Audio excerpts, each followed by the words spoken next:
The reality of the situation is that we have this judge, we have this court, and we have a DA who has been politically motivated since the minute he decided to run for office. Remember, this was not brought twice, not by Cy Vance and not by Bragg. The only time he decided to bring this case was after President Trump announced that he would be running for re-election. And obviously, if Cy Vance had brought it or Bragg had brought it initially, they would have had no problem with it. It wouldn't be politically motivated then. The goalposts wouldn't immediately shift then. But anyway, that's her laying out, I guess, their meta argument to their base. But to be clear, the thing is done effectively. Final arguments are going to happen next week. The jury will begin deliberating next week. The defense has formally rested. And if you're not big on like legal jargon, you don't know what that means, here's Trump to explain.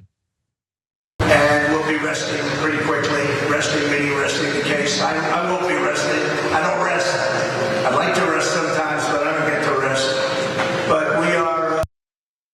He wants to rest. Honestly, I want him to rest. I want him to have a nice long rest. At long last, I want him to rest. But Danielle, we're gonna have final arguments, and then it's to the jury. I know you've mentioned that you think that the prosecution presented a good case. I largely agree too. Cohen wasn't 100% smooth, but he's also not 100% necessary. So what's your read of this entire situation? Do you think, does Alina Habba have anything in that the defense had some good points? It's 12 jurors, they only really need one, obviously, to let Trump off the hook. What do you make of all this?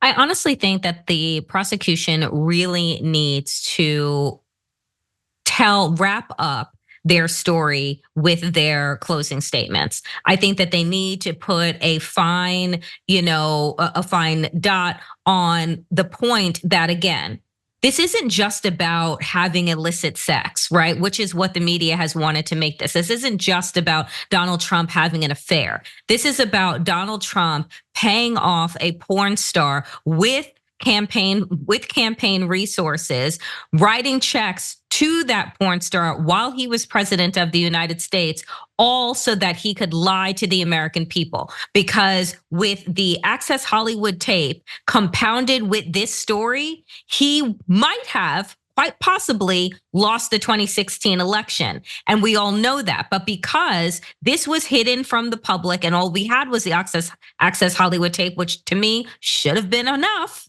It should have been enough.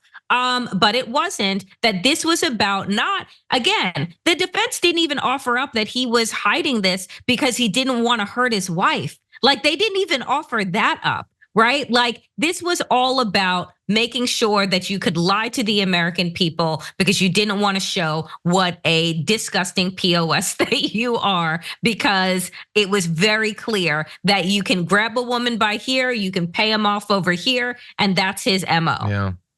Yeah. That in the media appearances, they would hint that if it was being paid off, they wouldn't admit that it happened, even though everybody knows that it happened. That he was only paying him off because of like concerns about Melania. But Michael Cohen's testimony was pretty devastating on that part. Now we don't know if the jury is going to buy what Michael Cohen had to say, but I think he laid out a pretty good argument for it not being about Melania.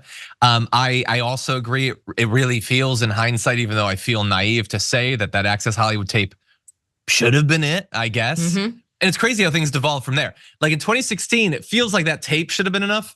In 2020, him like willingly submitting to the virus and letting hundreds of thousands of people die was barely enough at that point. So I don't know, like in 2024, if he launches a few nukes somehow that he bought on the black market, maybe that'll be enough. I don't know. We're devolving fast, but thanks for watching our video. Did you know that you can support our show by becoming a subscriber? Just click the subscribe button and also ring the bell so that you get notifications when we're live or when we post new content.